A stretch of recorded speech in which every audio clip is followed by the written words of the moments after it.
প্রথম তো তাসকিনের দেয়, টিমের দায়, যে ওকে ঠিকমতো সময় মাঠে নিয়ে যাওয়া যায়, এটা টিমের দায়। টি-20 ওয়ার্ল্ড কাপে যে প্ল্যানিংগুলো দেখলাম সেটা আমার কাছে খুব ভালো লাগেনি। আসলে তাসকিনের ভুল এখানে তাসকিনের দায় না টিমের দায় কোনটা আপনি? প্রথম তো তাসকিনের দেয়, অবশ্যই তাসকিনের দেয়, তাসকিন ঘুমতে করতে পারে, তাসকিনের দেয়। বাট টিমের দায়, যে ওকে ঠিকমতো সময় মাঠে নিয়ে যাওয়া যায়, এটা টিমের দায়।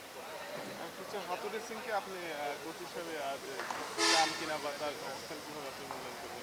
এটা তো বোর্ডের ডিসিশন হবে, মূল্যায়ন হবে না। কোচ হিসেবে আমি সবসময় বলি যে সে খুব ভালো কোচ, তার প্ল্যানিং ভালো, কিন্তু আমার মনে হয় যে সবসময় আমি একটা কথা বলে আসছি, তার ডোমিনেটিং ক্যারেক্টার আমার কাছে একদমই ভালো লাগে না, এবং আমার মনে হয় সেটার প্রতিফলন হচ্ছে বারবারই। আমরা এই জন্য টি-20 50 ওয়ার্ল্ড কাপ ইন্ডিয়াতে যেটা খেললাম সেটাও ভালো করি নাই, শুধুমাত্র একমাত্র আধিপত্য করার জন্য, এবং আমার মনে হয় টি-20 আমরা ভালো করি নাই। বাট কোচ হিসেবে ওনাকে রাখবে কি রাখবে না, এটা তো আমার একার মূল্যায়ন হবে না, আমার ক্রিকেট বোর্ডের একটা মূল্যায়ন হবে, সভা হবে, সেখানে ডিসিশন হবে। বাট সোফার আমি তো সবসময় বলি যে কোচ হিসেবে ওনাকে আমি কোনো সময় খারাপ বলি না, বাট ওনার ডিসিশন প্ল্যানিংও ভালো না, কিন্তু আমি এই বছর টি-20 ওয়ার্ল্ড কাপে যে প্ল্যানিংগুলো দেখলাম সেটা আমার কাছে খুব ভালো লাগেনি, সেটা আমার সম্পূর্ণ একার মতামত আর কি। আর এবারে বিশ্বকাপে বাংলাদেশের ব্যর্থতার কারণ হিসেবে আপনি কোনগুলোকে উল্লেখ করবেন? ভালো ব্যাটিং করতে পারিনি, যদিও উইকেট কন্ডিশন খুব টাফ ছিল, আমরা প্ল্যান করে ব্যাটিং করতে পারিনি, আমাদের সিচুয়েশনকে অ্যানালাইসিস করতে পারিনি, কোন উইকেটে কীরকম ব্যাটিং করা উচিত সেটা আমরা ভালো করে করতে পারিনি। আর আমাদের যেটা ছিলেন যে সুপার এটে যাওয়ার পর আমাদের হয়তো বা যেরকম ক্রিকেট খেলার কথা ছিল, আরও এগ্রেসিভ ক্রিকেট খেলা ছিল, সেই এগ্রেসিভনেসটা আমি দেখিনি আসলে।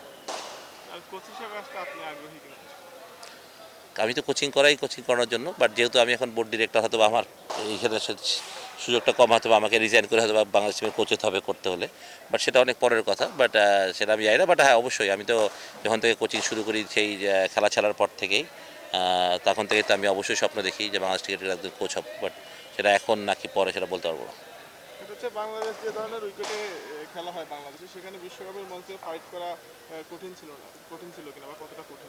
না, আমার মনে হয় এই বিশ্বকাপে তো আমাদের মতো উইকেটই ছিল, আমরা যেরকম খেলি ওয়েস্ট ইন্ডিজ এবং ইউএসের উইকেট তো স্লো অ্যান্ড টার্নিং ছিল, ওইখানে তো আমাদের আরও ভালো করা উচিত ছিল, যেহেতু আমরা এরকম উইকেটে খেলে অভ্যস্ত অনেক বেশি। তো কোথায় খেলবে, সেটা তো খেলার জায়গা নেই আমাদের। অবশ্যই উপকার তো সবখানেই আছে খেলার, না হওয়ার উইকেট, বিগেস্ট উইকেট অনেক সময় খুব ভালো উইকেট থাকে, ভালো ওয়ানডের জন্য খুবই ভালো উইকেট, তাই আমি বলে অবশ্যই উপকার হয়। মূল্যায়ন করবেন? এটা তো বোর্ডের ডিসিশন হবে, মূল্যায়ন হবে না। কোচ হিসেবে আমি সবসময় বলি যে সে খুব ভালো কোচ, তার প্ল্যানিং ভালো, কিন্তু আমার মনে হয় যে সবসময় আমি একটা কথা বলে আসছি, তার ডোমিনেটিং ক্যারেক্টার আমার কাছে একদমই ভালো লাগে না, এবং আমার মনে হয় সেটার প্রতিফলন হচ্ছে বারবারই। আমরা এই জন্য টি-20 50 ওয়ার্ল্ড কাপ ইন্ডিয়াতে যেটা খেললাম সেটাও ভালো করি নাই, শুধুমাত্র একমাত্র আধিপত্য করার জন্য, এবং আমার মনে হয় টি-20 আমরা ভালো করি নাই।